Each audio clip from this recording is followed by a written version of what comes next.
ஸ்டாலின் அவர்கள் இருக்கார் பார்த்தீங்களா, அவருடைய சொத்து மதிப்பு இன்னைக்கு வெறும் 2 கோடி ரூபாய் காமிச்சிருக்காங்க. ரொம்ப இறங்கி போட்டிருக்கு. எங்களை பார்த்தா அப்படியே தெரியுது.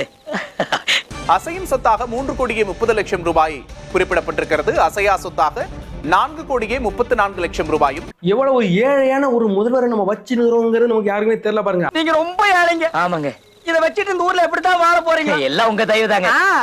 யாராவது ஒரு உடன்பிறப்பு ஊபி இதை பத்தி பேசுவானா? பேச மாட்டாங்க. வெறும் 2 கோடி ரூபாய் காமிச்சிருக்காருங்க.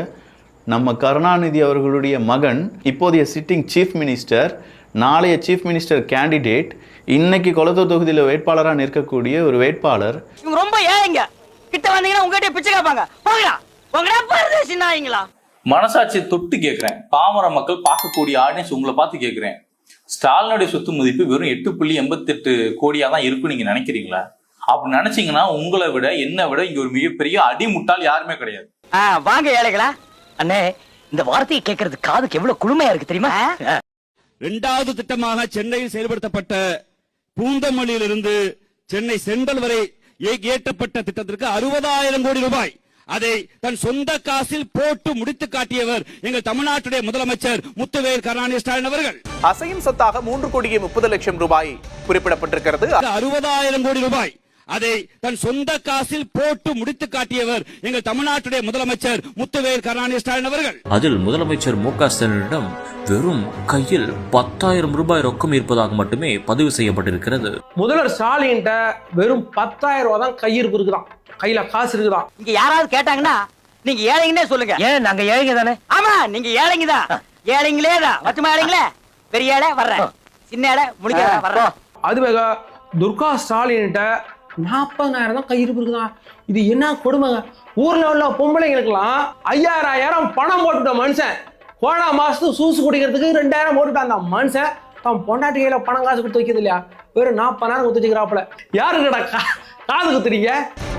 சொந்தமாக தனக்கு வாகனங்கள் எதுவும் இல்லை என்று பிரமாண பத்திரத்தில் தெரிவித்திருக்கிறார் முதல்வர் மு.க. ஸ்டாலின். என்னாச்சு? கண்ணெல்லாம் பொறி பறக்குதுப்பா.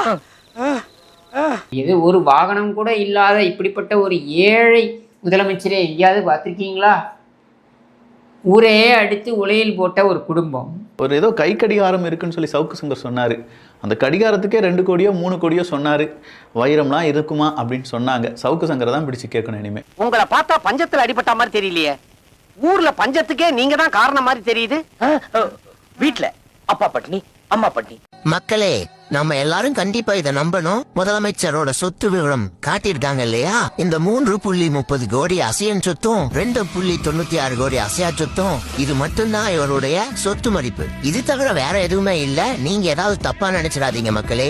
ஏழையிலும் ஏழை, பரம ஏழை. அதாவது கருணாநிதி குடும்பத்துல எனக்கு தெரிந்து ஸ்டாலினோ உதவாநிதியோ இன்பநிதியோ ஒரு ஜட்டி கூட அவனுங்களா உழைச்சி வாங்கினது கிடையாது. இதான்டா திமுக, இதான் திமுக மறந்துடாத. திராவிட மாடல்னா என்னன்னு கேட்கிறவங்களுக்கு இதுதான் பதில். சரி, இன்பநிதிக்கு எங்கிருந்து அவ்வளவு பணம் வர முடியும்? ஏன்னா ஸ்டாலின் போற வண்டி வாகனம் 2.5 கோடி ரூபாய் டிஃபெண்டர் கார். அந்த வாகனம் அது ஸ்டாலினுக்கு இன்பநிதி கொடுத்திருக்கிறார் என்று சொல்லப்படுகிறது. அப்ப இன்பநிதிக்கு எப்படி அவ்வளவு பணம் வந்தது? 22 வயதோ 21 வயதோ, இந்த 21 வயதுல டிஃபெண்டர் கார் வாங்கும் அளவிற்கு என்ன தொழில் செய்தான் அவன்?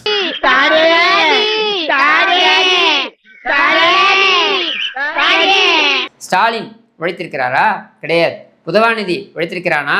கிடையாது. இன்பநிதி உழைத்திருக்கிறானா? கிடையாது. ஆனால் இவர்கள் எல்லோரும் பார்த்தீங்கன்னாக்க கோடீஸ்வரர்களாக எப்படி திகழ்கிறார்கள்? எங்கிருந்து வந்தது அவ்வளவு பணம்? இன்னும் என்ன நீ பைத்தியக்காரனாவே நினைச்சிட்டு இருக்கிறல? ஆமா, செந்தில் பாலாஜி ஏன் கோயம்புத்தூர் போனாரு? அதாவது என்னன்னா, உள்ளூர்ல விலை போகாத மாடு வெளியூர்ல சந்தைக்கு போச்சாமா, கேள்விப்பட்டீங்களா? செந்தில் பாலாஜி அவர்கள் கரூர் மாவட்டத்திலிருந்து இந்த முறை கோவை தெற்கு தொகுதியில போட்டியிடுகிறார் என்பது குறிப்பிடத்தக்கது. என்னையா ஓ மூஞ்சிலே துப்பிக்கிற? இந்த நெல்சன் மாதிரியான நபர்கள் வாங்கி கெட்டுறாருங்க. அது பேய்க்கு திமுகக்கு பயம் கிடையாது. ஏன்னா நாங்கள்லாம் முற்போக்குவாதிகள் அப்படின்னு சொன்னாங்கல்ல. தயிர் வடை சார், தயிர் வடை. கருணாநிதி அவர்களுடைய சமாதியில் கொண்டு வச்சிங்களாமே தயிர் வடை. அந்த தயிர் வடை ஏன் வச்சிங்க? அதிமுகனுடைய சசிரேகா அவர்கள் கேட்குறாங்க. எல்லாம் மேல இருக்கவன் பாத்துக்குவான்னா மேல இருக்கவன் எதையுமே 5 வருஷத்துல பார்க்கலங்கிறார் ஸ்டாலின். இப்ப மேல இருக்கிறவனுக்கு எலெக்ஷனா, கீழே இருக்கிறவனுக்கு எலெக்ஷன்? நமக்கு தான் எலெக்ஷன். இந்த இருட்டில் போகும்போது என்ன பண்ணுவாங்க, பாடிக்கிட்டே போவாங்க, பார்த்துருப்பீங்க. அது போல பயமா இருக்கவன் இருட்டில் போறதுக்கு பயந்தவன், அரண்டவன் கண்ணுக்கு இருண்டதெல்லாம் பேயா தெரியும். அப்படிதான் வந்து பேய் மேல நம்பிக்கை இருக்குமான்னு தெரியல. தயிர் வடை வைக்கிறது மேல நம்பிக்கை இருக்கும்னு நினைக்கிறேன். நான் கூட பேனா போடுறதுல நம்பிக்கை இருக்குமா அப்படின்னு அதுல இருக்கும்னா இதுலயும் இருக்கும்.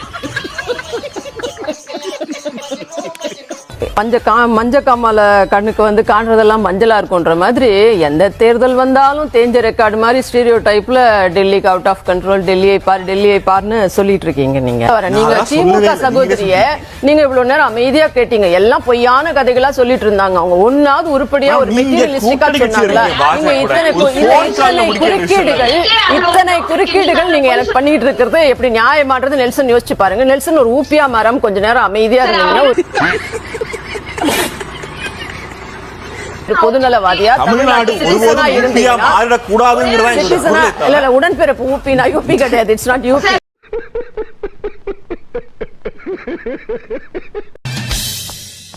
Welcome to great Kirikalan magic show. யாருமே இல்லாத கடையில யாருக்குடா தியேட்டர்? என்னையா இது? உதயநிதி ஸ்டாலினோட நிலைமை இப்படி ஆகி போச்சு. தேர்தலுக்கு முன்னாடியே ரிசல்ட் இதுதான் அப்படிங்கிறத மக்கள் சொல்ல தொடங்கியிருக்காங்க. நேற்று அரூர் சட்டமன்ற தொகுதிக்கு உதயநிதி ஸ்டாலின் பிரச்சாரத்துக்கு போயிருக்காரு.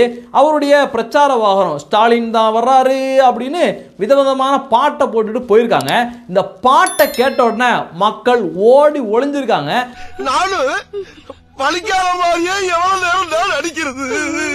யாருமே வெளியிலே வரல. உதயநிதி ஸ்டாலின் போயிட்டு இருக்கேல அவர் பார்த்துட்டு ரெண்டு பக்கட்டும் கையை காட்டிக்கிட்டே போறாரு. ஆனா ஒரு காக்கா கூட திரும்பி பார்க்கல அப்படிங்கிற மாதிரி மக்கள் உதயநிதி ஸ்டாலினை திரும்பியே பார்க்கல. இல்லப்பா அடிமேல் அடி விழுந்துட்டே இருக்குப்பா, எத்தனை அடியை தான் சமாளிப்பேன். அதுலயும் ஒரு கொடுமை என்ன தெரியுமா? உதயநிதி ஸ்டாலினோட இந்த மெகா பொதுக்கூட்டத்துக்கு மக்களையும் திமுக காரங்க 200 ரூபா கொடுத்து கூப்பிட்டு இருக்காங்க. அந்த வீடியோ காட்சிகள் கூட இன்னைக்கு வெளியாயிருக்கு. நண்பர்களே, வேற ஒண்ணு இல்ல, என்னடாச்சுன்னா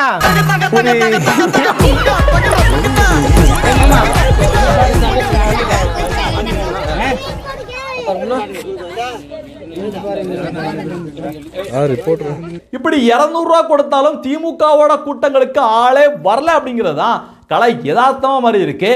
அத வேற ஞாபகப்படுத்திட்டீங்க. நெஞ்சமெல்லாம் பொண்ணு அறக்கு தம்பி, மறக்க முடியல. உடங்கவர் ஓவியமே, உற்சாக காவியமே, ஊழல் ஓவியமே, காட்டாட்சி காவியமே, டாஸ்மாக் நறுமலரே, தமிழகத்தின் சுயநலமே, கள்ளச்சாராயமே, கமிஷனே, கடனே, அடாவடியே, அராஜகமே, பெண் கொடுமையே, வன்கொடுமையே, மணல் கொள்ளையே, சினிமா மாபியாவே, உருட்டு வாக்குறுதியே, 200 ரூபாய் ஒப்பியே, இருண்ட ஆட்சியே, ஏப்ரல் 23 உனக்கு கடைசியே. கேட்ட பையன் சார் இந்த பால்சாமி.